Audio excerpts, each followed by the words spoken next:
15th, 2026 to order. Would everybody please stand? I'll lead us in the invocation, and I've asked Commissioner Savvy to lead us in the Pledge of Allegiance. Our dear Heavenly Father, we come to you today just thankful for the community we live in and our healthy lives and all of our employees and the customers we serve. This year, Father, I just pray for each commissioner that they would understand all the issues at hand as we take on a new year. And I pray for each one of our staff members and their families. Just protect them as they go about maintaining a system that's growing some each and every day. And it's because of the leadership and the employees that we have such a good system, and we just pray that you protect their lives and their families. Lead, guide, and direct us. In Jesus' name we pray. Amen. Amen. Amen. Please join me in the Pledge of Allegiance. I pledge allegiance to the flag of the United States of America and to the republic for which it stands, one nation, under God, indivisible, with liberty and justice for all.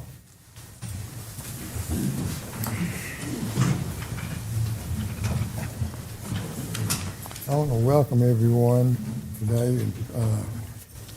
In particular, we don't have any public comment. Yes, sir. I want to welcome Honorable Kelly Lanier, who's a probate judge of Glynn County. She's going to swear in our newest commissioner, Mike Fields. So we'll hand it over to you and Thank you, sir. Yeah. Bring this one. Down in front. go over there, Mike. Yeah. Y'all forgive me, because, this is the first time I've ever been sworn in. Mike, she reads the entire thing, and then you have to recite it. Word for word. So it's a piece of cake. Don't worry about it. Is this where you want us? Are we good? That's This is fine. great. That's Yes, ma'am. Okay, great. I'm gonna break it up for you, okay? Do we need the, Hopefully, we can both get through this, all right? Todd? Would you raise your right hand? Do we need over by the microphone? I, Michael Fields, I, Michael Field, do hereby solemnly swear and affirm do hereby solemnly swear and affirm that I will faithfully discharge the duties of Commissioner of the Brunswick-Glynn County Joint Water and Sewer Commission, that I shall faithfully conduct that I shall faithfully discharge discharge the duties of Commissioner the duties of Commissioner of the Brunswick-Glynn County Joint Water and Sewer Commission. of the Brunswick-Glynn Joint Water and Sewer Commission. Good. In all matters which require my official action, And all matters that require my official action, to the best of my knowledge and skill, to the best of my knowledge and skill. I do further solemnly swear and affirm I do further solemnly swear and affirm that I am not the holder of any that I am not the holder of any unaccounted for public funds, unaccounted for public fund, that I am a resident of Glynn County that I am a resident of Glynn County for the time required, for the time required, that I am otherwise qualified to hold said public office that I am otherwise qualified to hold the said public office according to the Constitution and laws of Georgia, according to the constitutions and law of Georgia, and that I will support and defend that I will support and defend the local act enabling the local act enabling the Brunswick-Glynn County the Brunswick-Glynn County Joint Water and Sewer Commission, Joint Water and Sewer Commission, as well as the constitutions of the United States and of this state. as well as the Constitution of the United States and this state. So help me God. So help me God. Congratulations. You gotta sign the oath. Got to sign. Yeah. Sign. Do you want And we need a photo op. Yeah. So, Yeah, definitely. Yeah, sign and a photo op. That's it. 3 copies. Yes, sir. I can't spell my name 3 times. Great. I should have broken that up a little bit more for you. Oh, no, Sorry. it's very fun. And I've done that like 6 times as an enlistment to the United States Army and National Guard. So I kept having to change my train of thought. It's all good. You have to admit, the Brunswick Joint Water Sewer, I mean, that's a Right. mouthful. Yeah, Well, I we worked still for 'em can't for say 20 years. I should know No, it, we right? can't say it. Did you get a photo of it? Yep. Okay. All right, now I've already signed my part. So where would you like for us to, okay? Down in front.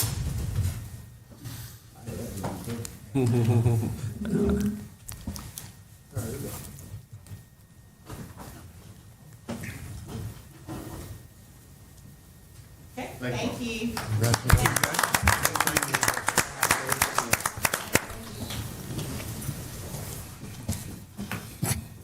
Thank you, Judge Lanier.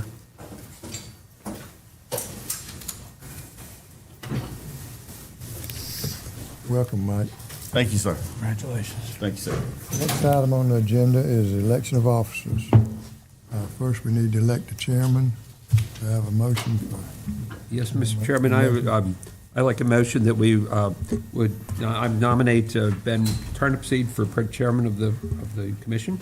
Second. are there any other nominations? Third. Move the nominations be closed. All in favor? Motion carries 6-0, 7-0. Next one is vice chairman.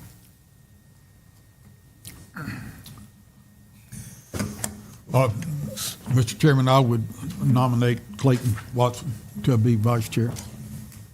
Okay. Any other nominations? I'll second. Motion second. All in favor? Motion carries 6-0. 7-0. 7, you can vote for There's There's yourself. 7 of us here today. You can vote for yourself. Okay, now we have a reception. That Oh, Adina that's set right. up. Oh, geez. The reception is for honor Mike Fields. Yeah. In the back there. So, No, it's on the side. They got over on the side there. yeah. So Mike, we expect the speech immediately following the reception. I think you're at the wrong event. Okay, well, everybody, let's adjourn for a few minutes for the reception.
make a motion that we add number 6, which is the Executive Director's Annual SERP. I'll second. Yeah, The motion is second. All in favor? Item 6 is added to the agenda. Thank you. Thank you very much for putting on the reception, Nadine. Absolutely. That was nice. great, thank you. Now we have employee recognition. Let's see where we got 2. Wiley Edwards and Trip Reeves.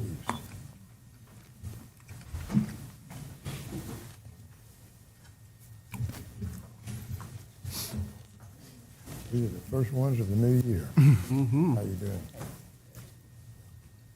doing? Wiley, you're the first one to get it. The AMIT technician. Wiley is a IT technician with over 7 months of experience providing technical support, troubleshooting systems, and supporting meeting infrastructure to ensure reliability daily operation.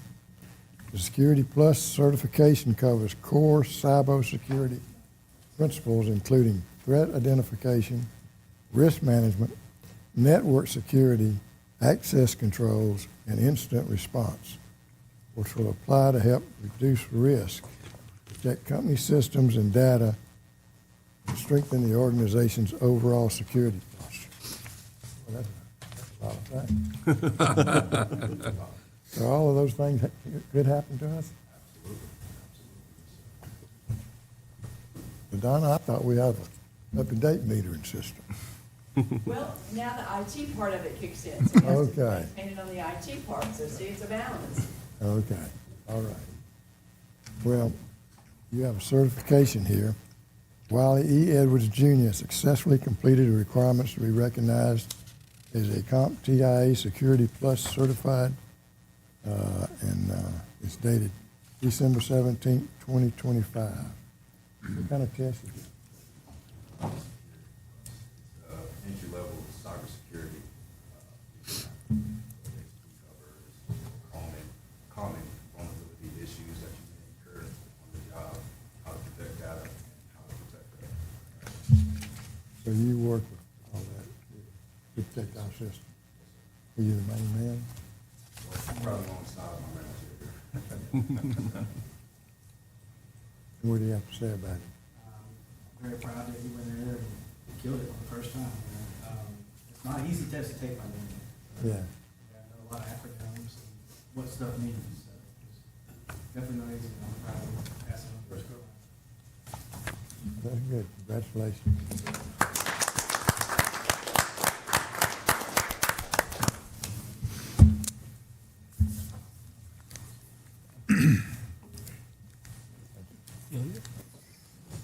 The next is Trip Reeves.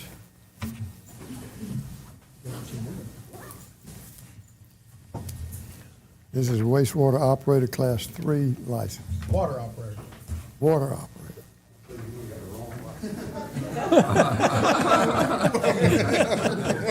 In all sincerity, we did have somebody that signed up one time to take the wrong test. He's a wastewater guy, accidentally signed up to take the water test and passed the thing, but couldn't get his license because he hadn't taken the class or anything like that. But he did pass the test. Well, that's next. He said he got halfway through it and said, "I don't remember studying any of this stuff." Should have known when Derek came up here, it wasn't wastewater.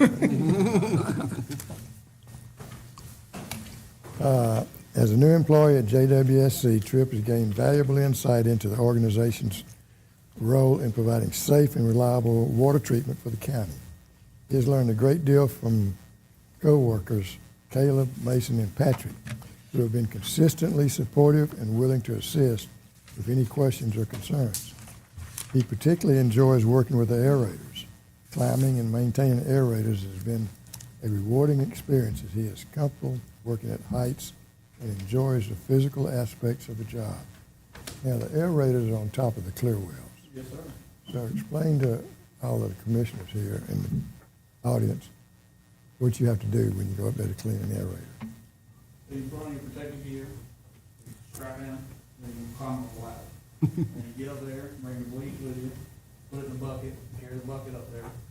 You get up there, got clean it, spray it with bleach, and then you mark it, you wipe it down, makes it clean. That's all it includes. And how often do you have to do it? Once a month, each station. Each station? Yes, sir. And how many do we have? 15. About So that keeps you. Oh, pretty he's busy. right. Good job. First try. Passed again? About to be 16, but And 15 you right don't have now. any on elevated tanks, they're all the ground storage tanks, right? all of them are ground storage. We do have some, but I don't get up those. What other, do you have other responsibilities? Yes, sir. What are Change chlorine cylinders.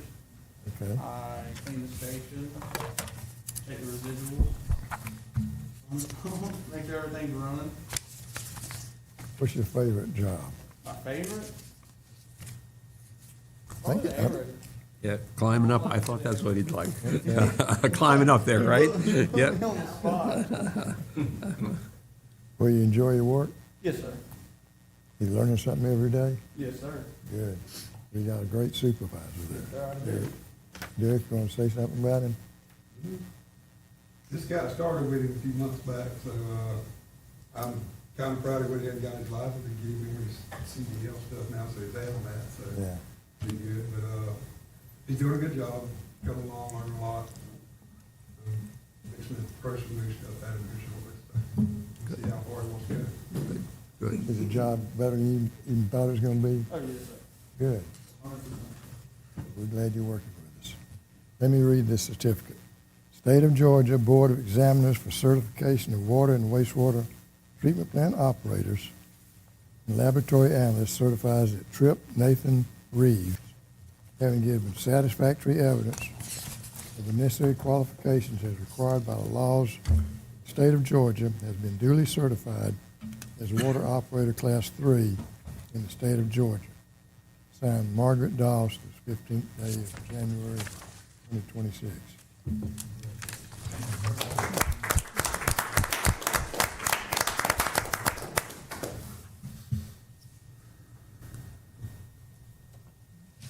Thank you. Okay, and if you get more of those, you get a little boost every time, right? Well, ain't gonna hurt to start studying now. Thank you, Dean. That's your pop quiz for today.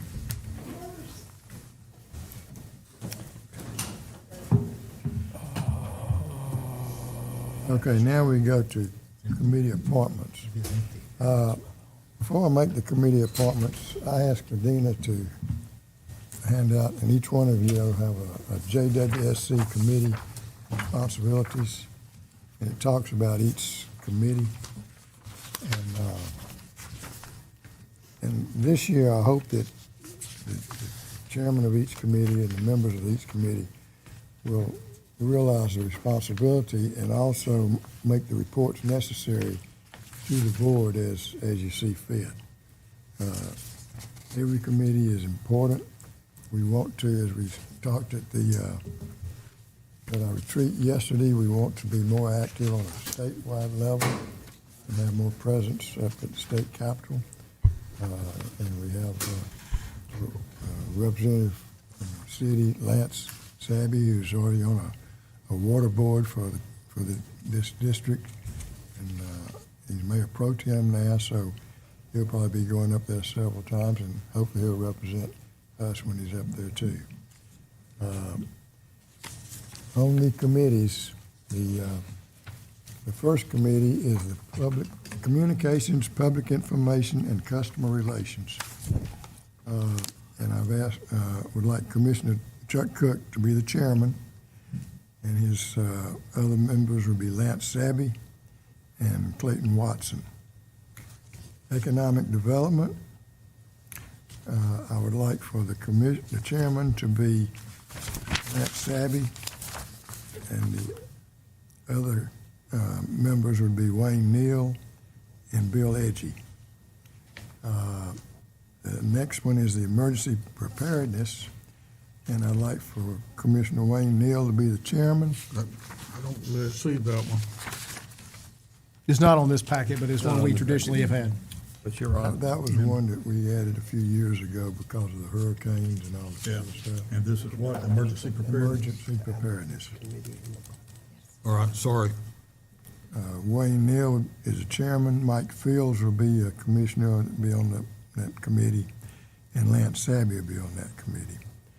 Facilities, I'll be the chairman. Mike Fields will be one of the commissioners, one member, and Wayne Neal will be the other commissioner. Now, other member. Now, I want to say something on the facilities committee and really the finance committee too. Those committees meet monthly, and it's real important that we do have a quorum of three votes on those committees. And so I've asked Bill Edgy to be an alternate to the facilities committee in case Wayne, because of his responsibilities with the county and everything, or if somebody else can't come. And so I'd like for him to be an alternate in case somebody else is, one person is missing. On the finance committee, the chairman, I've asked Chuck Cook to be the chairman, Clayton Watson will be a member, and Bill Edgy will be a member. Human Resources, Commission chairman will be Chuck Cook, Commissioner Lance Sabby, and Clayton Watson. Legislative Committee, Commissioner Lance Sabby would be the chairman, and Commissioner Wayne Neal, and Commissioner Bill Edgy. And if each member would just review these responsibilities going forward, if you have any questions or if you ever need to talk to me about anything, feel free to give me a call. I think each of you have my phone number, so we look forward to having a really good year this year. We depend a whole lot on the commission, on the committees, and it's worked out pretty good. So I just hope that everybody will participate and understand the need that we have for them. Okay, we'll move to the approval section of the meeting. Item 1, minutes from the December 18th, 2025 meeting. Mr. Chairman, I'll make a motion that we approve the minutes as presented for the December 18th meeting. Second. Motion and a second, all in favor? Motion carries 7-0. Item 2, change order, exit 42 elevated storage tank. Mr. Bars. Yes, sir. This is change order number 2, but I would like to note this is the first change order that's come before you. The first change order number 1 was a deductive change order for the exit 42 elevated storage tank. There was a delay in them getting started, and we needed to get valving installed for the T for them to come off the tank so that the Amazon warehouse and Buc-ee's would not be out of water for the installation of those valves. So our crews went in and did that work, and that work has been deducted from the contract. That was a value of $15,598. This change order covers really 2 major things. The first thing is sales tax on the materials. Now, we are a sales tax exempt organization. The question was asked during the bidding process about sales tax, and we replied that we were a sales tax exempt organization. That was misinterpreted by the contractor to indicate that they did not have to pay sales tax when they purchased materials, which we cannot pass our exemption on to them. So this is a change order of $106,120.06 for sales tax that they have incurred upon material purchase for the elevated storage tank. The other significant item here, as I mentioned, they had quite a long time to get started due to delays on other projects in the region. And so there is a significant time extension on this of 434 days, which will adjust the final completion date on this project to February 1st, 2027. Due to the extended time to get started, some parts of the project have changed. That included work on the entrance road. There were some site work items that we had previously cleared the site, and they had to do some additional work that they were not expecting to do in lieu of then receiving a change order for those items, non-sales tax related, we agreed to bring before the board this time extension for that. There is a change order request attached from Phoenix that does indicate that if they are not completed by February 1st, 2027, they understand that liquidated damages will begin being assessed at that time at $1,000 per day. So the request is to approve the change order of $106,120.06 and a time extension of 434 days. Can I have a motion? Mr. Chairman, I'll move the Brunswick-Glynn Joint Water and Sewer Commission approve change order number 2 to Phoenix Fabricators and Erectors, Inc. for the Exit 42 elevated storage tank project in the amount of $106,120.06 and a time extension of 434 days. Second. Now, we'll say they showed up in August or September to get started, and they are making rapid progress since they have been on site. So we don't expect there to be any concerns with them completing within the requested time extension. I have two questions. Was this been a learning experience for the contractor? In terms of revenue loss? I think they've been very successful at winning contracts, and I see. Busy. and they're very busy at the moment. I got it. The other thing is, in terms of the value of this project, we are planning for the future here, but we certainly have adequate water at this point. Absolutely. This will enable more stabilized pressures in that North Mainland district as that continues to grow. And of course, with the industrial park in that area, having a large 750 million gallon tank up there will provide additional fire protection for that area as that industrial area grows out. As a general rule, some sort of like a warehouse generally doesn't have a very high water usage. Doesn't have much water usage, but they have high fire flow demands if there were anything to go wrong. In the event of, okay. And we would prefer at all times to be able to keep 1 day's worth of water in an elevated storage tank throughout the system so that in a major power outage situation, say a storm, you have a day of water in the air that will continue to drain even without pumps. And of course, we don't need a generator for that because it's. Don't need a generator for gravity. We're using the natural flow there. Yes, exactly. Okay. Thank you. Well, Bucky's ever getting a lot more circulation. Yes, Bucky's is keeping the line moving out there. Yes, sir. I'll bet they are. One flush at a time. The one comment I have is, let's make sure on the next set of specs that we prepare, that we're very clear on the sales tax issue. Mm-hmm. To say that the contractor is responsible only on wastewater treatment. Right. They're not required, but they are except for the equipment, they're required even on that. Yes, sir. So that would prevent this coming up. Yes, sir. Are there any other questions or comments? Hearing none, all in favor, raise your right hand. Motion carries 7-0.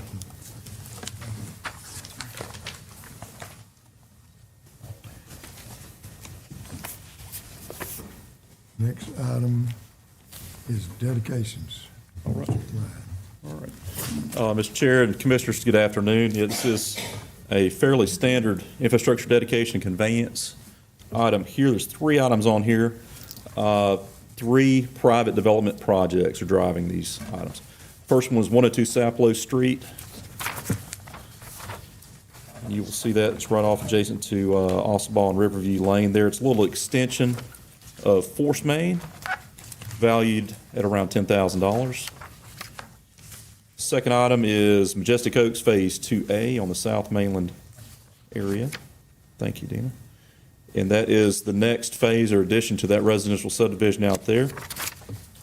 That adds 1,711 feet of 8-inch water main, and then also a little over 2,000 linear feet of 8-inch gravity main as well. Bring 14 new customers to us in that development. And the third item is Redbird Lane on St. Simon's Island. And the only portion being dedicated to us, a little bit of force main out in the right-of-way or adjacent to the right-of-way. That is a private ingress easement. It's on a flag lot.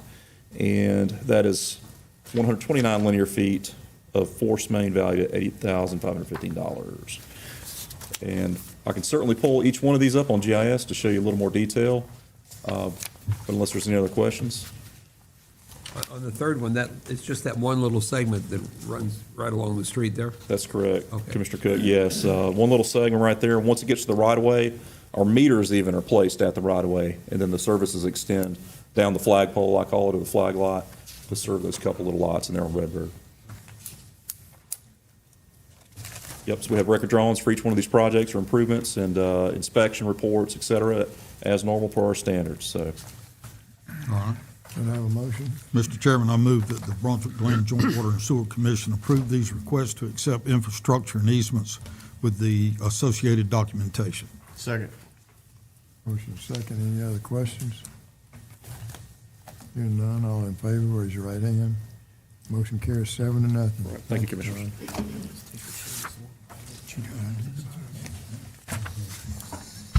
Next item's contract award Academy Creek Clarifier Rehab. No, sir, we skipped one. No. I don't know anything about that one. The second infrastructure dedication. Yes, clarify. Number 4, okay. Number 4. Infrastructure dedication and conveyance of easements, okay. Yes, sir. Good afternoon, Commissioners. What you have before you are a couple of easements.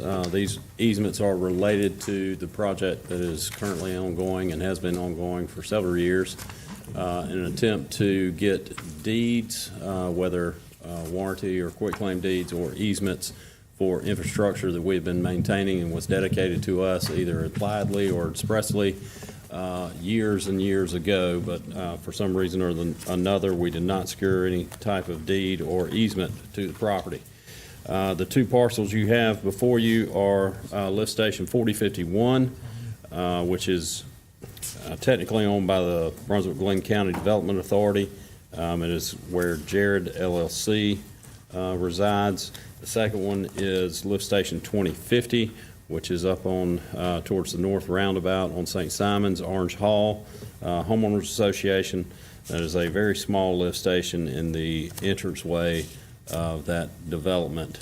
The reason why we are having that we are getting easements to these and not deeds with regard to 4051, there would be several other additional steps we would have to go through in order to get a deed because of the Development Authority's involvement with Jared for 4051. And in 2050, the reason why we're not getting a deed and instead getting an easement is because it's in a small parcel that's about the size of this table, and there's a sign and irrigation and landscaping within that entranceway.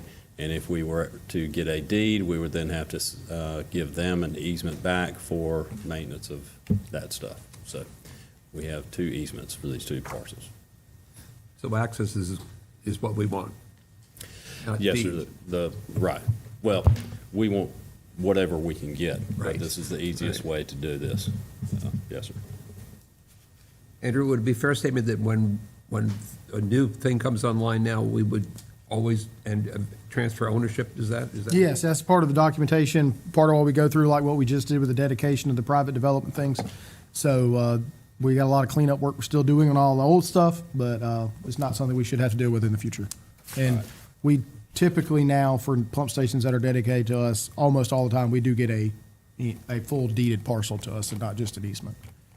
Right. But the Orange Hall situation, we would end up having to, if we got a deed, we'd have to end up granting them easements back. Mm-hmm. How many more do we need to get?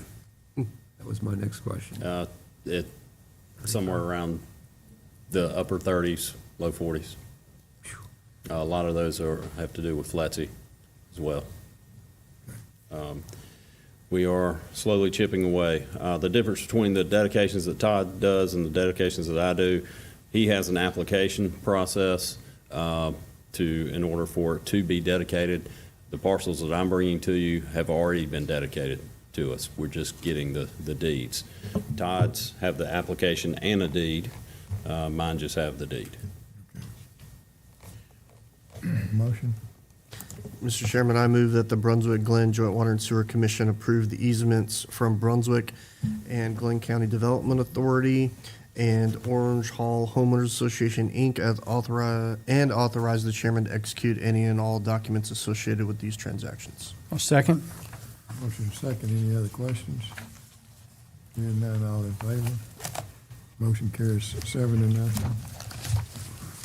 Number 5, contract award, Academy Creek Clarifier Rehab Phase 1 services. Yes, sir. As we are wrapping up a major project at Academy Creek now to install UV disinfection equipment and replace the sludge pumps for the RAS system, the next major need at Academy Creek is to rehab the existing clarifiers. We have 6 clarifiers at Academy Creek. They are large settling tanks that are after the aeration process that separate the liquids from the solids. Can you pull up a picture of Academy Creek? Show us Sure can. where those are.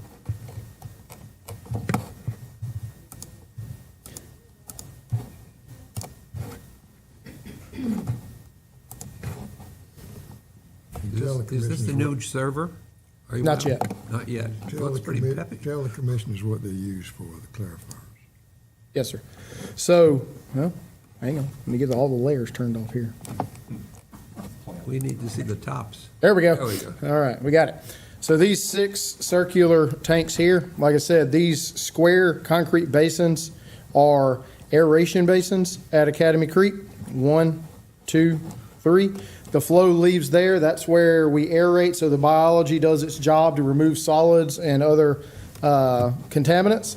And then it comes into these tanks in the center of the clarifier, and as it goes across, it slows the velocity down. Those solids settle to the bottom. The water stays at the top. You do see some things that float on the top here. That could be grease or something like that, and it is skimmed off the top and sent back to the digesters. The sludge on the bottom, we just did the project to redo the RAS pumps. They pull the sludge from the bottom of these clarifiers, and we either send it back into the aeration process or we waste it to the digesters. So we send it back to the aeration process because a wastewater plant is a very large digestive system, and it does better when you give it the same amount of food every day. So we want to make sure we give it consistent food. What we're planning to do here is each one of these 6 clarifiers, you can't really see it on this picture necessarily, but there's a ring here of weirs, saw teeth weirs, and these are metal troughs. There's weirs on both sides.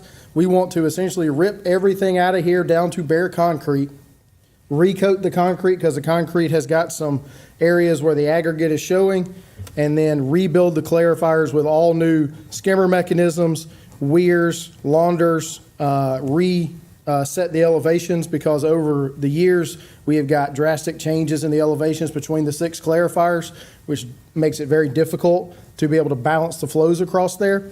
And then we do intend to reuse 4 parts of the clarifier, the concrete. We'll reuse it. We'll reuse these catwalks. We may, we'll pressure wash them and paint them, but we'll reuse that. And then we replace the feed wells, so they're hexagonal feed wells that distribute the solids across. We put those in 5 years ago. They're still in good shape. We'll reuse those. And then we have density baffles that you can't see from above, but they keep solids in high flow events from short-circuiting the system. We'll reuse those. Everything else will be brand new, and there are 3 splitter boxes. This is splitter box 3 or C. This is splitter box B, and this is splitter box A. There are 2 gates in each one of these splitter boxes that control the flow to the individual clarifiers. We are going to actuate and control those gates electronically so that we can balance the flow between the clarifiers because each one of them has a slightly different condition due to the length of piping and distance from the aeration basins. We are doing this in a designed build methodology, and what we're requesting awarding today is for Phase 1 services. We received 3 proposals. Phase 1 services are essentially preliminary engineering and inspection services by the contractor and engineer to produce a 30% set of drawings at which point they will give us what is known as a guaranteed maximum price. And that they will work towards that. They may come in under that, but it will not go above that unless we change the scope. The highest scoring proposal was submitted by BRW Construction Group. They did the Dunbar Creek project, and they've done some smaller work for us recently as well. With a score of 92.3 on average. They will utilize the design services of Carter and Sloop.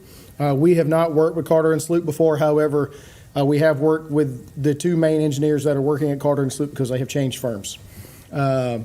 Phase 1 services, the cost is $273,319. The other thing that is included in this are 2 fees that will go on the Phase 2 services should that be awarded. The overhead fee and what is known as the fee percentage for essentially their markup on the project.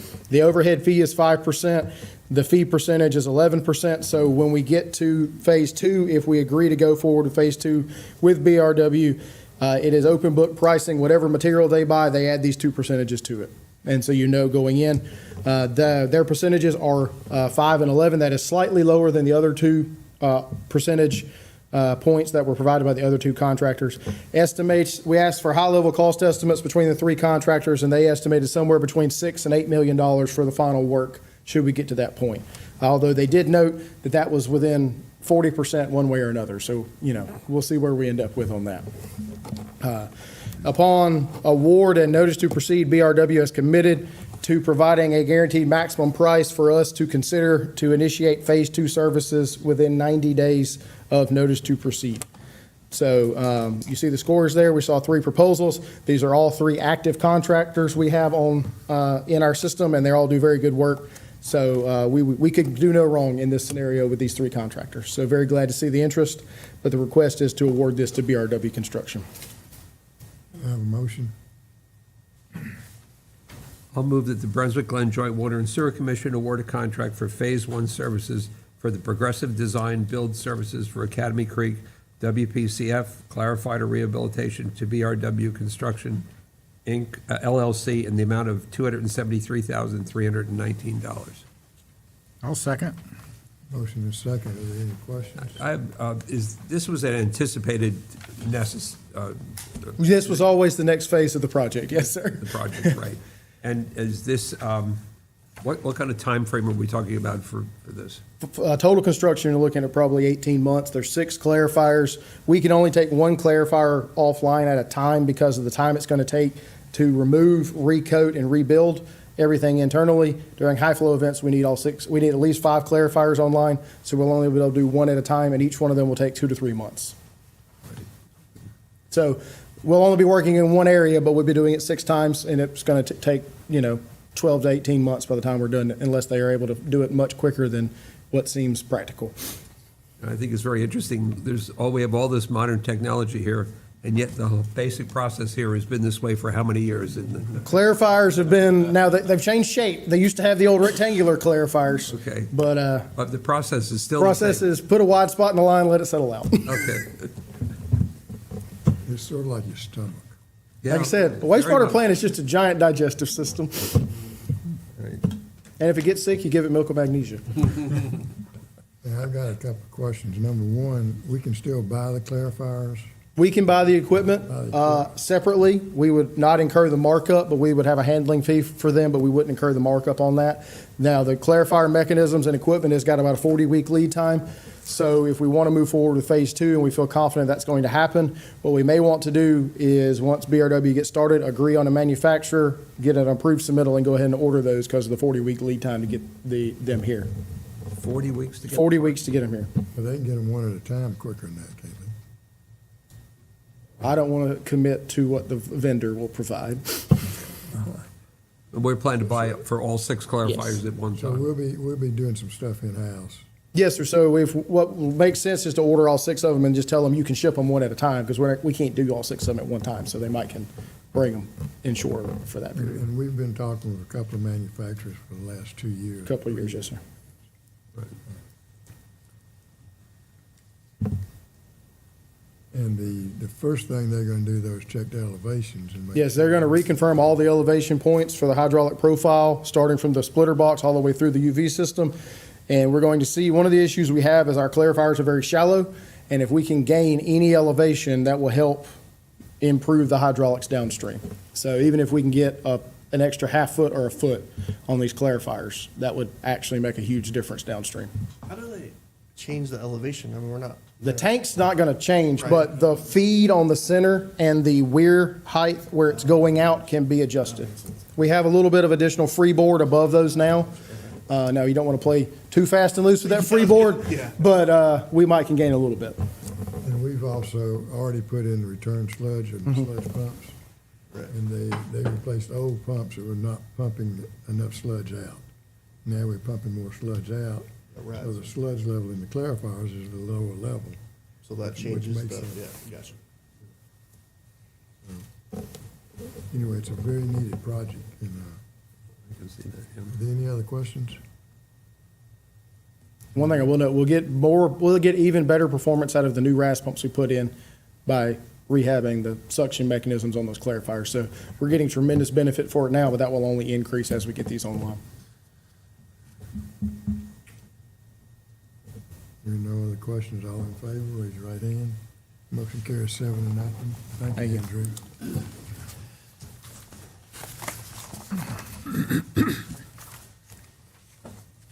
Okay, item 6, Executive Director, sir. Yes, sir, Mr. Chairman. I would like to make a motion, as discussed in our executive session yesterday, that we contribute 10% to the supplemental retirement plan of our executive director. Motion is second. Any questions? Hearing none, all in favor? Motion carries 7-0. Thank you. Move to the discussion section, financial statements, month end December 31st, 2025. Mr. Owens. Good afternoon, Commissioners. Our financial statements for December 31st, 2025. Not a whole lot of strange activity going on, very normal movements in current assets. The noticeable thing is that our accounts receivable has come back in line at a normal level of $2.3 million. Seasonal activity pushed that up last month to about $3 million, and good to see that come back down. So our total current assets changed about $855,000 lower because of that decrease in accounts receivable, and that puts us at current assets of $12.15 million. Restricted cash accounts, normal transfers between that and our regular cash accounts, a net change of $210,000 at putting the restricted cash at $62.76 million for the month. Capital assets, here's where we did see some big movement dollar-wise. We capitalized 2 projects, Brunswick Villa and the Old Mall/Oglethorpe elevated storage tanks. That moved a little over $4 million, well, maybe more than a little, over $4 million out of capital construction in progress into fixed assets. Construction in progress did not decrease that much because we had significant invoice activity that was offsetting the capitalization of those 2 assets. Total change for total assets was $226,000. For the month, that put our total assets at $293,900,235. Current liabilities, the biggest change was a $865,000 increase in accounts payable. Accounts payable is currently at $1.18 million as of December 31st. We cut about $2.5 million in checks, but we saw about $3.4 million in invoices coming in that month. Basically, our total liabilities had a net change of $238,000, putting total liabilities at $75,726,704. On to page 3, our revenue and expense summary. Revenues following a normal progression, consistent with previous month's activity this year. Current operating revenues are at $22.79 million, which is a little better than $3 million, better than what we had budgeted or planned for this year. Operating expenses, I'll go into more detail in that on the next page. Did want to point out a report writing error that occurred just below that at the interest expense. Our general ledger and financials are all correct. Somehow, a formula on this page in the report was picking up another number by mistake, and I didn't catch that in time. But the $590,404 that you see for interest expense is correct. You'll notice there's, of course, no purchase order amount there.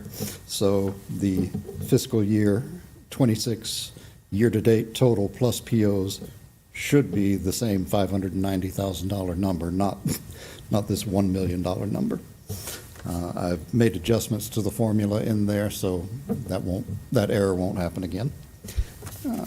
Going to the next page, same information, but this breaks out our operating expenses by division or department.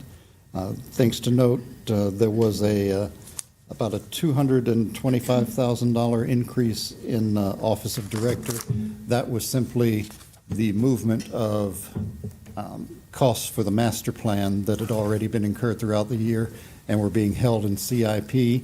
There was an error in thinking that this was something that could be capitalized as an asset later, but it's really more of an operating and planning expense. It has been expensed in past years, so we had to maintain consistency with our accounting treatment of that. So that was the only reason that you saw the Office of the Director cost increase that much this month. Finance, of course, that high number is group insurance, as we've discussed a number of times. The wastewater treatment plants are one of our biggest drivers of costs and cost overages. Top 4 costs in that area: equipment repairs at about $432,000 for the month, biosolid removal about $247,000 for the month, rentals at $240,000 for the month, and oxygen at $112,000 for the month. So that's how we end up with a total operating expense cost year-to-date of almost $16 million. Next page is our group insurance costs through December 31st. You'll notice that we have a total group insurance cost as of December 31st of $1,373,000. We have mentioned in past meetings how group insurance costs have been a big hitter in the finance department because that's where we hold those costs on our revenue statement, income statement. And thus, we are running over budget on group insurance cost almost $550,000. The next 2 pages are our cash accounts summaries. Nothing really to note there. It's just movement of money between those accounts. With overnight cash coming in at $12,283,000. Investments coming in at $49 million, and held by trustees $6.9 million. So our total cash and investments $68,396,414. Can I ask, what's our overnight cash rate? What are we getting for that? With the recent rate reductions we've seen, Yeah. it's a little under 4% now. I think probably around the 2.67, or not 3.67 Okay. to 3.7 is the current rates that we're seeing on that. Right. Which, the next page, of course, is our investment summary. Total that we have invested in our portfolio currently is $49,179,000. The cash and cash equivalents portion of that is pulling in the 3.67% annual generated income. The investments are currently showing a gain of $205,834. That's an unrealized and on-paper gain, but if we suddenly had to sell some of our securities rather than holding to maturity, we'd get to see a little bit of benefit from that. And last 2 pages of our financial package is the project report. Nothing significant to note here other than the 2 projects that were capitalized, which I mentioned earlier. Any other changes were really just movements between expenses that are encumbered that are now actual expenses that are paid or invoiced. And I'll hand that off to our next presenter. Thank you. Thank you, Mr. Owens. Next item is capital project report, Mr. Klein. All right, Chairman, thank you, and Commissioners, January is a special meeting for us because normally Facilities Committee is the only one that benefits from the picture report, but this time the whole commission gets it during our combined January meeting, so thank you for that opportunity. These pictures, just as a reminder, are just the sampling of the projects that are in motion, actually dirt turning out in the field. Certainly not a comprehensive display of all the capital projects in motion. All the capital projects are listed on the final sheet, which is a spreadsheet that shows all the detail. So I will move quickly through here. If you have any questions, please do stop me and ask me. This first project is the Community Road Water and Sewer Extension Project, which is nearing completion out there. We have several customers chomping at the bit to tie on to the new infrastructure. It's in the ground. There you can see them doing some final testing and whatnot, valve installs, et cetera. So just a little bit left on the receiving manhole, coating it, and that whole area now formerly unserved by sewer. We'll have new water improvements and now wastewater collection available. Next project is Canal Road Water Production Facility. The final remaining items on the punch list, essentially complete, minor little things there. We should see this one closing out with a final adjustment change order next month, we hope. It's a very nice facility, very visible. And it's operating full-time. And it's operating full-time, yes, Chairman. All right. Next project is Dunbar Creek Water Pollution Control Facility. Since our last meeting, we did start up the 2 chemical feed tanks and pumping skids. However, they just have water in them right now for testing purposes. Those will house alum and lime for phosphorus removal as we go through the permit modification process. But all of the physical work has been completed on site now. We're just going through the permitting changes. And next is Academy Creek, the RAS and UV project we talked about. They're going through punch list items on that as well. The project is substantially complete, doing some touch-up painting work, doing some hanger adjustments right there in that top picture on the bottom. Most of what's remaining is sidewalk repair, paving has to be done, grassing, some gutter realignment on the UV structure so that I don't get my hair wet when I walk over there. But the new systems are operating very effectively at this time. You got to limit the use of chlorine. And we haven't dosed chlorine since the second week of October. And that had trouble getting rid of what? Enterococci. It had to dose significantly higher levels of chlorine to get rid of it. And so we're doing much better now with the UV equipment. Very good. All right. Thank you. Moving along to exit 29, water production facility, elevated storage tank, and water loops project. This is Division 1, the water production facility on site at the Southport plant. Good overview of there. There's a ground storage tank. You can see the building itself, or the water production facility, is looking very nice. Actually, it's got a roof on it now. Doesn't have the metal on top yet, but it is all framed up and covered. While we're looking at that, show them where the aerator is, that Wiley has to certainly climb up and disinfect once a month. Sure. So on top of each one of our ground storage tanks is an aeration tray assembly. So as the water comes out of our well here, that blue item right there, comes underground, comes up through the center, and it splashes over trays. And the reason we do that is just like in your faucet, you have a screen, and it aerates the stream to kind of eliminate any final remaining sulfur odors or anything like that. That's exactly what we do there. We strip out all the hydrogen sulfide. It's natural. It comes out of spring water. All the water we get is essentially spring water. It comes out of upper Florida layer and removes all that, the majority of it, I'll say, the H2S gas, which is just simply that sulfur, slight sulfur smell you smell. Does that freshens the water up before it goes into the tank for storage from that tank that's pumped out through our high service pumps to the system. So those trays, they're exposed to the atmosphere. They are screened out with 24 mesh screen, keeps the bugs and birds and all the kind of stuff out of there, that leaves, whatever. But it is still exposed to the air. So obviously algae, bacteria, and whatnot can get in there. So the trained guys do a great job of getting in there and keeping those things good and sanitized and clean. Bleach will go a long way.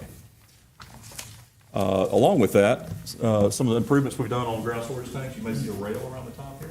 We're trying to do that, and the reason being that was a good call from our operations folks because they're up there on top of those tanks. They're slippery, you can imagine. They're still safety harnessed on, but still having that rail gives them a different level of safety and comfort. some continuous improvement there. Another shot of the production facility. It's a very nice split-face block building. That's our trusses going up. You can see those are all installed now. This is the same size as the Canal Road well? Essentially, yeah. Oh, well, yes, sir. Facility's essentially the same size. Yes. And both of these were fire wells that were converted. They are, well, yes. They're both existing wells. We utilize the well still good. Did a little rehab on the well motor and such and the pump. Because, of course, the pump conditions changed a little bit now that we're pumping to a ground storage tank rather than directly into the system from the wellhead. All right, moving along. So just down through the woods on the south side of the plant site. Excuse me, exit 42. I do this every time. See, I got to get these things reorganized. This is exit 42. This is, if you look across, well, I don't think we've got a good shot showing it in this one. But anyway, last month we had a Buc-ee's sign in the background. You could tell exactly where we were. This is exit 42, just south, Cherokee Lane, just between Amazon and the Hill Point warehouses. And right now you can see only 3 lifts up or 5 lifts up in concrete. They form these guys up with steel forms, place the concrete around, rebar, et cetera, and move up to the next one. So now they're on their How high is each lift? Each one is about 6 feet. So, yeah, you can just barely see the guys moving around on the top of them. Concrete trucks moving in and out, testing. It's a very nice, accessible site in there. And they'll remove that crane from the center once it's all done. Okay, here we go.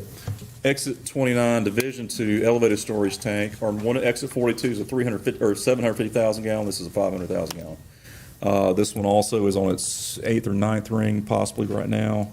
The 9th, moving up. Same type of tank, composite, concrete ring shaft as it goes up. Looks a little different. Phoenix is our contractor up north. We talked about them earlier. Landmark is our contractor down here on this one.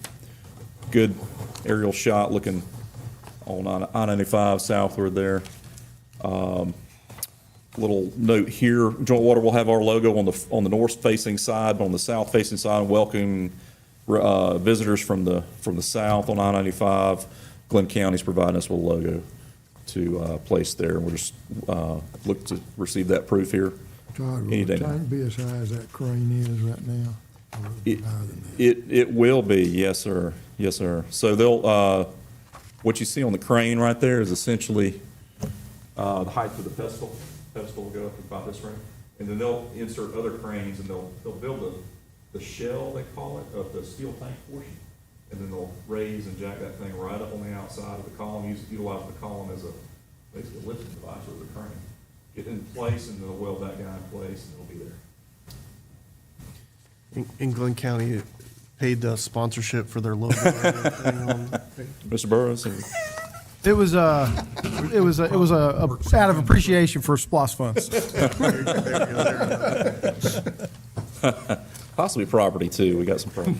Sounds good. Yeah. Okay. But again, any of these projects, if any of the commissioners wish to go visit and see these things, I encourage you to do so. Please let us know, and we'll get you out there. Okay. Oh, next project here, Division 3, water loops. This project here is the third part of the Exit 29 water improvements, and this is connecting some vital loops down in the neighborhoods adjacent to the plant site and the new storage tank that's going in right now. I do have a question on that. On the wet tapping, are we doing it hydraulically or manually? Wet tapping hydraulically or manually? Yeah. So when I understand you're tapping into the pipe so you don't have to turn the water off. Correct. Oh, correct. Yes, sir. So live tap. Yeah. Right. Correct. Yeah. So they are all live tapped, generally. Mm-hmm. They'll take and they'll place, the contractor will dig out around, they'll place a saddle around there. They'll bolt that guy down. It's got seals in it, holds down. It's got a valve on it. Right. They can open and close. They will call our guys to come to their water distribution. We'll cut the hole. So we do the actual cutting. We do the actual tab itself. We pull the coupon out, make sure that piece of plastic comes out, Right. doesn't wash down the system somewhere. Pull that coupon out, close the valve, take the machine off, and then it's ready for the contractor to tie onto and extend. Yeah. Yeah, I watched a YouTube video of it. And Oh, good, yeah. I thought, well, that's definitely not anything I'd try, that's for sure. It Appreciate works. the work they do out in the field there. It works very well, works very well. So that'll offer a lot of new redundancy for the system, and also multiple ways for our water coming in and out of our tank, moving out of the system. Are we essentially eliminating the dead ends then? We're removing several dead ends. We Several, are, yeah. yes, yes. And so the theory is that if we got a water break here, we could shut off the valves there, and the rest of the people aren't particularly affected except for a small area, right? Absolutely. Rather than a whole large area at one time. Very good point, sir. Okay, smoke and dye test is going on progress. It's a pretty interesting photo here on the FLETC campus with some of the battalions running around in there, getting exercise. So that's a typical what you see. They did find several manhole issues that are addressed fairly quickly. Work orders were created. Either our guys will go out there generally and fix them, critical issues. Also found several issues, they call them fissures, where they're actually in a ditch or something where the ground and the smoke will be coming out. It indicates some issue in the area. Those are cataloged, located, GPS. They'll go back later and they'll dye test those to find out exactly where the defect is, and then our crews will go in and repair those. There you go. That's a good example of one in the weeds, just coming out in the soil.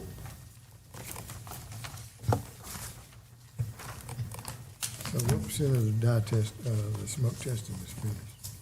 72% as of Jason's text message yesterday. Right, closing in on the end there, but right, between 70 and 80%. We just started St. Simon's, portions of St. Simon's into last week, first of this week. So Yeah. the next meeting, we'll get a full report on it. They'll be through by the next. I don't, they may not be done, they certainly won't be done with the dye testing or anything like that, but the full smoke might be done Yeah. by then. Depends on the weather. Yeah. Sometimes the fissures look like an entrance to the upside down. Commissioner Sabey, you'll know my reference to that. Anybody else? Exactly, yeah. If the ground- Stranger Things upside down. If the Thank ground you. freezes this week, we gotta suspend it. There's our That's what I crew. said, depends on whether if it rains, smoke doesn't come out. I mean, it's not that they can't put the smoke in when it's raining, but smoke doesn't penetrate through water, so. There we go. All right, good crew working with the FLETC security out there. Obviously, that's a big component of that project, and having the right crew that has access or can obtain access on the FLETC is very critical. That's the end of the pictures. The detail sheet, of course, talked about before, is here. This does list all of our funded capital projects with detail and status and dollars, and I'm happy to answer any other questions if you may have any.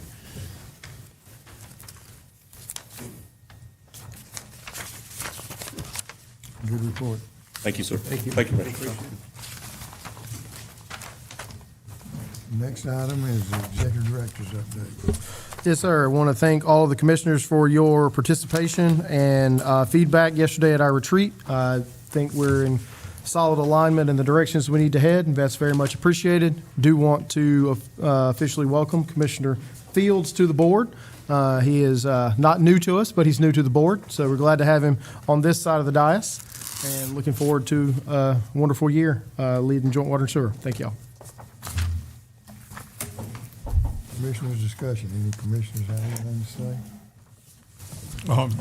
Mr. Chairman, as we spoke a little earlier today, I'd just like to take formal mention of the diversity that this commission has and the individual expertise that each bring to the commission. I think makes us an overall good body to direct the future of JWSC and the which is a benefit, I think, to the county as a whole. We each bring individual talents and summary of life experience to the table when we come. So I think that's excellent, and take a moment to thank our executive director for the job that he does with us. We consider you a great value to the Joint Water and Sewer Commission, and those things go on down your entire line to your staff and crews and workers. Just it's a good organization, and I'm proud to be a small part of it. Well, thank you, sir. Appreciate what you do for us. Anybody else? I want to say thank you for entrusting me with being the chairman this upcoming year. And I just want to encourage each of the different committee chairmen just to call me if you have any questions. We look forward to having a great year. And like Commissioner Neal said, we have a diverse group of people. Everybody has different strengths. And if you mold it together, we got a great team here. And I think that we'll have a good year. If anybody ever has any questions, feel free to give me a call. We want to be very proactive and help our staff do the job that they're being paid to do. And we want this commission, and this is the Joint Water and Sewer Commission, to be the best commission in the state of Georgia. So that's what we're headed toward. It'll take a few more years, but we're growing. We're getting better every day, and that's what we want to do. I hope we have a great year, and I want to wish everybody a Happy New Year. And that being said, I want to welcome Mike too. At the retreat yesterday, we all got to meet Mike a little bit more. I knew him previously, but he knows the system really well, and that's going to really help us out. Because if we bring up something, he'll say, no, that line's here. It's not. So we're looking forward to having him on our board too. Thank you very much. We don't need an executive session, do we, Charlie? No, sir. Motion to adjourn. Mr. Chair, I move that we adjourn. I'll second. Motion second, all in favor. Motion carries 7-0. We're adjourned. Now, the new guy's supposed to make the first motion to adjourn.